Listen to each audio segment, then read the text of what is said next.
Bienvenidos nuevamente a otra clase de Doctrina del Evangelio. Hoy estaremos hablando en cuanto a la apostasía. Pero primero recuerda que debes tener a la mano los libros canónicos. Debes tener un cuaderno o diario de estudio donde puedas anotar tus impresiones y también responder las preguntas que haremos en la clase. Te invito a que inicies y finalices con un himno y una oración. Cualquier pregunta o inquietud que te surja también puedes escribirla en el foro donde estaré respondiéndote. Y finalmente recuerda ser siempre de buen ánimo. Entre los conceptos que estudiaremos el día de hoy al respecto de la apostasía, el primero de ellos engloba que durante su ministerio terrenal, el Salvador Jesucristo organizó su iglesia y enseñó principios y ordenanzas de salvación. Pero para entender este concepto general, primero debemos comprender lo que significa la palabra apostasía. Esto lo encontramos en la Guía para el Estudio de las Escrituras y la define de la siguiente manera. Es el hecho de que las personas, la iglesia o naciones enteras se aparten de la verdad. Vemos entonces cómo define la Guía para el Estudio de las Escrituras esta palabra que quizás para muchas personas no es muy conocida. Sin embargo, entonces, el apartarse de las verdades del Evangelio implica esta obscuridad espiritual. Algo que también es muy importante aclarar de este concepto en cuanto al ministerio terrenal del Salvador es que Él no fue el que estableció por primera vez la iglesia o su iglesia, sino que realmente la iglesia se estableció por vez primera cuando Adán estuvo también en su periodo terrenal aquí en este estado. Esto lo podemos encontrar en el Manual de Doctrina del Evangelio, una cita del elder Bruce R. McConkie en la página 63. Ahora sí, entrando en el tema de lo que realizó Jesucristo estando aquí en la tierra, comenzamos primero con el camino y el ejemplo que nos mostró al realizar él mismo las ordenanzas salvadoras, siendo la primera de estas el bautismo por inmersión para la remisión de los pecados. Sin embargo, entendemos en segundo Nefi que Jesucristo no tenía pecados. Sin embargo, Él realizó esto para cumplir con toda justicia y de esta manera darnos el ejemplo.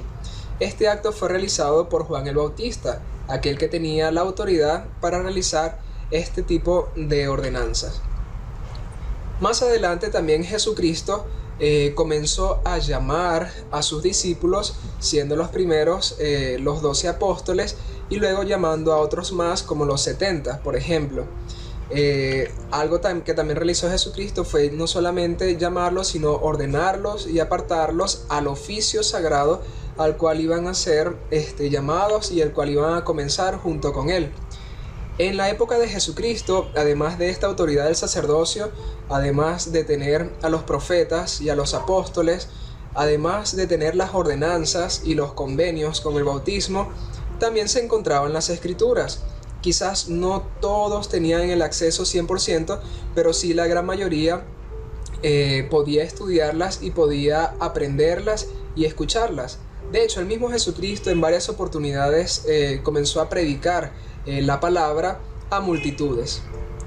Jesucristo también durante este periodo terrenal ejerció ese poder que tenía en favor del prójimo, sirviéndole, sanando enfermos y también administrando diferentes tipos de ordenanzas. El pináculo o la parte fundamental de su estado terrenal es lo que nosotros conocemos como la expiación, esa reconciliación del hombre con Dios que pudo ser llevada a cabo gracias al sacrificio que él hizo, comenzando en el Getsemaní, posteriormente en la cruz y finalmente luego de su resurrección. Ahora, en el Manual de Doctrina del Evangelio del del maestro, podemos encontrar una gráfica muy interesante de cómo estaba establecida u organizada la iglesia en la época de Jesucristo, siendo la base o el fundamento de esta iglesia Cristo como la principal piedra angular, también el fundamento de apóstoles y profetas y luego algunos principios como la fe y el arrepentimiento que son la base para el resto de las ordenanzas y los convenios, como por ejemplo el bautismo, que es esta puerta que conduce pues a la vida eterna que vimos anteriormente. También tenemos la revelación y la profecía. El sacerdocio fue en su plenitud con los diferentes oficios del mismo. Teníamos los diáconos, maestros, presbíteros, élderes, setentas, sumos sacerdotes, obispos, evangelistas y pastores. Con la finalidad, en la parte superior vemos que esta iglesia se estableció a fin de perfeccionar a los santos. Dios el Padre, Jesucristo y el Espíritu Santo conformarían la Trinidad, que presidiría también esta iglesia. Y si tienen inquietudes o dudas sobre el significado o cuál era el oficio de evangelista, le invito a que lo puedan buscar en la guía para el estudio de las Escrituras, donde lo define claramente. Otra de las definiciones de este maravilloso tema, que es muy interesante de estudiar, es que esta apostasía no ocurrió repentinamente, sino que los profetas de la antigüedad, incluso también después de Jesucristo, siguieron profetizando que ocurriría un periodo de oscuridad o vacío de poder y autoridad. Se predijo una gran apostasía en la iglesia del Señor. Vemos en la guía para el estudio de las Escrituras, como estudiamos anteriormente, que la apostasía era apartarse de esa verdad. Por lo tanto, si una persona, siendo aún miembro de la iglesia, comienza a apartarse de alguna u otras verdades, comienza a tener una apostasía personal. Sin embargo, fue muy diferente lo que es la gran apostasía, que fue un largo periodo de tiempo luego de la ascensión de Cristo y luego de la muerte de sus apóstoles, a los cuales dejó encargado su iglesia, donde comenzó este periodo de oscuridad espiritual hasta alrededor de los años 1820, cuando comenzó la restauración con la primera visión del profeta José Smith. Vemos que hubo entonces varios siglos en los cuales no teníamos las verdades del Evangelio, entre otras cosas que estudiaremos más adelante. Podemos ver entonces en algunos profetas antiguos, específicamente estudiaremos el del libro de Amós, capítulo 8, versículos 11 y 12. Amós escribió esta profecía en cuanto a la apostasía alrededor de 700 años antes de Cristo, y veamos lo que escribió. En el Antiguo Testamento podemos buscarlo en nuestra Biblia. Dicen los versículos 11 y 12. He aquí, vienen días, dice Jehová el Señor, en los cuales enviaré hambre a la tierra, no hambre de pan ni sed de agua, sino de oír la palabra de Jehová. E irán errantes de mar a mar, desde el norte hasta el oriente andarán buscando la palabra de Jehová y no la hallarán. Vemos entonces cómo se profetiza acerca de este periodo o vacío de oscuridad espiritual, donde habrían personas con la necesidad de encontrar estas verdades, pero no iban a poder hallarlas. También en el Nuevo Testamento podemos encontrar algunas escrituras que hablan en cuanto a la apostasía. En segunda de Tesalonicenses, capítulo 2, versículos del 1 al 4, encontramos una epístola que escribió el apóstol Pablo a los tesalonicenses. Él escribió cuando se encontraba en su viaje a Corinto, en su primer viaje a Europa, tratando de animar a los conversos a volver a los convenios y estatutos originales de la iglesia. Y dice así: pero os rogamos, hermanos, en cuanto a la venida de nuestro Señor Jesucristo y a nuestro recogimiento con Él, que no cambiéis fácilmente vuestro modo de pensar, ni os conturbéis ni por espíritu, ni por palabra, ni por carta como si fuera nuestra, en el sentido de que el día del Señor está cerca.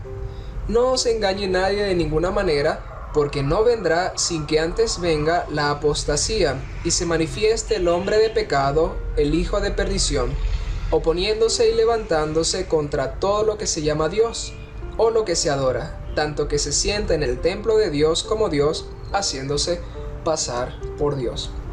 Esto ocurrió alrededor de 50 años después de Cristo, viendo cómo tenemos ambos periodos de profecías en cuanto a la apostasía.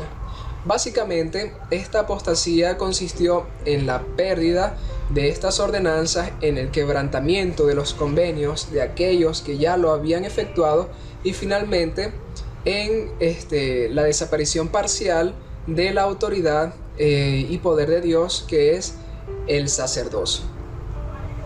Entendiendo estos puntos hasta el momento, te invito entonces a que hagas ahora una pausa en tu reproductor para que escribas en tu cuaderno de estudio las respuestas de las siguientes preguntas. Número 1. ¿Qué significa la palabra apostasía? Número 2. ¿Por qué es importante el conocimiento de este suceso? Número 3. ¿Qué diferencia hay entre apostasía y la gran apostasía? Y número 4. ¿De qué manera puedes evitar la apostasía personal? Entonces te invito a que hagas una pausa. Adelante.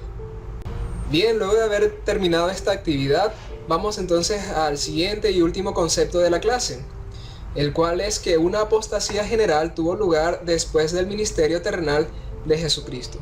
Como hablamos anteriormente, luego de que Jesucristo ascendió a los cielos y de que comenzaron a perseguir a los apóstoles, también el pueblo que era converso también comenzó a degenerar e incredulidad y a quebrantar los convenios, comenzando entonces un gran periodo de apartamiento de la verdad que lo definimos anteriormente como apostasía, pero en este caso fue una gran apostasía por la cantidad de tiempo que duró. Y uno de los aspectos que me gustaría resaltar en esta clase es que una de las consecuencias de esta gran apostasía fue la pérdida de tener las Santas Escrituras en su forma original en nuestros días. Como vemos, las Santas Escrituras, como la Biblia en este caso, fue tergiversada y muchas cosas claras y preciosas les fueron quitadas. En este esfuerzo, y a pesar de que como no se tenía la autoridad del sacerdocio, tampoco se tenía en su plenitud muchos otros dones, como por ejemplo el don del Espíritu Santo, a pesar de ello, el Señor permitió que ciertos hombres fueran inspirados de una u otra manera para ayudar en esta obra. Entre ellos vemos algunos de los reformadores como Juan Calvino, Martín Lutero y William Tyndale. Ahora, con esto también quiero aclarar que a pesar de estar muy agradecidos de sus esfuerzos, no con esto queremos decir que la Iglesia de Jesucristo sea una iglesia reformada o algo similar. La Iglesia de Jesucristo de los santos de los últimos días es la misma Iglesia de Jesucristo en su estado original y primitivo, solamente que se perdió por un periodo de tiempo, por así decirlo, y luego fue restaurado por conducto del profeta José Smith.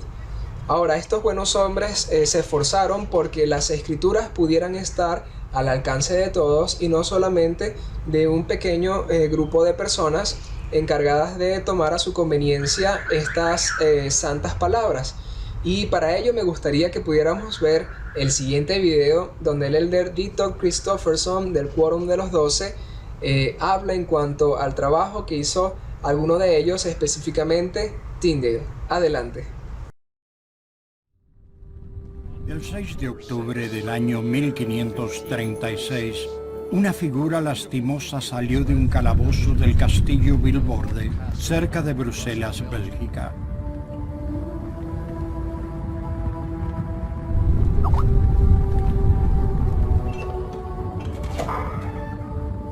Durante casi año y medio había sido sometido al aislamiento en una celda oscura y húmeda. En una discusión acalorada con un clérigo que opinaba que no se debían poner las escrituras al alcance del hombre común, el prisionero juró: «Si Dios me concede vida, haré que el joven que conduzca el arado sepa más de las escrituras que el mismo Papa». Atado a un poste fuera de los muros del castillo, tuvo tiempo de ofrecer su oración final. «Señor», dijo, «abre los ojos del rey de Inglaterra», y luego fue ahorcado. De inmediato quemaron su cuerpo en la hoguera. ¿Quién era ese hombre y cuál era la ofensa? Se llamaba Guillermo Tyndale y su crimen fue haber traducido y publicado la Biblia en inglés. En esa época predominaba la ignorancia sobre las escrituras porque la gente no tenía acceso a la Biblia. Hoy la Biblia y otras escrituras están al alcance de todos, pero el desconocimiento sobre ellas va en aumento. ¿Qué es lo que entendió la gente de Inglaterra del siglo XVI, que pagó grandes sumas de dinero y corrió riesgos para tener acceso a una Biblia que nosotros debamos entender? Las escrituras son la norma para distinguir la verdad del error. Realzan nuestra memoria al ayudarnos a recordar siempre al Señor y nuestra relación con Él y con el Padre. Los que no tienen o rechazan la palabra registrada de Dios, con el tiempo dejan de creer en Él y olvidan el propósito de su existencia.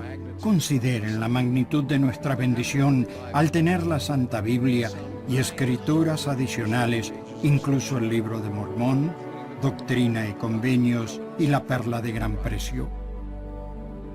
Con esta bendición el Señor nos está diciendo que la necesidad de recurrir asiduamente a las Escrituras es mayor que en cualquier época anterior. Ruego que nos deleitemos continuamente en las palabras de Cristo que nos dirán lo que debemos hacer. Les doy mi testimonio del Padre y del Hijo, tal como se revelan en las Santas Escrituras. Yo también testifico de la importancia de las Santas Escrituras en nuestras vidas y es una gran bendición que podamos tenerla en nuestro propio idioma para estudiarlas y adquirir un testimonio aún mayor de nuestro Salvador Jesucristo y de su Iglesia.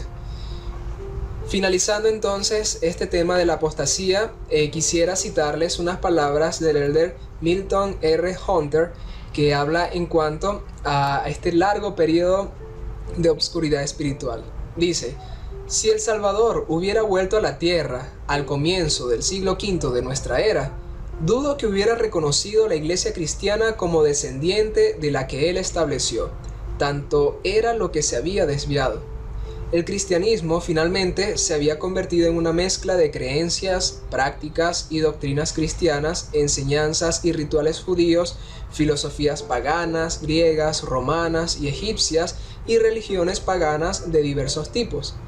El santo sacerdocio se había retirado de la tierra. El poder de la divinidad ya no se encontraba más presente en la iglesia cristiana.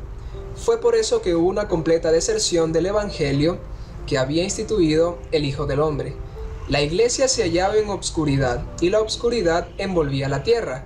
Esta obscuridad espiritual duró cientos y cientos de años. Bien, mis amigos, entendiendo luego entonces esta doctrina y esta definición que hemos dado hasta el momento sobre la apostasía, quiero finalizar testificando de la importancia de algunos hombres que permitieron que esta obscuridad también pasara a la luz. Testifico que de la bendición también de contar con apóstoles y profetas en estos días. También estoy agradecido porque gracias a hombres como Moroni, por ejemplo, que recibió esa inspiración para esconder las planchas, y también al profeta José Smith, quien vio al Padre y al Hijo, nosotros podemos tener estas verdades hoy en día, gracias a la restauración del Evangelio. Siempre recordando que es gracias a Jesucristo, por Él y por medio de Él, que nosotros podemos tener estas verdades para regresar a su presencia. Y que gracias a esto es que podemos contar con los santos templos en nuestras vidas, donde podemos llegar a realizar los convenios necesarios para regresar a su presencia. Sé que Jesucristo vive, que esta es su iglesia, que el Evangelio nuevamente ha sido restaurado en estos últimos días, en esta grande y última dispensación de los tiempos. Gracias por haber participado de esta clase. En el nombre de Jesucristo. Amén.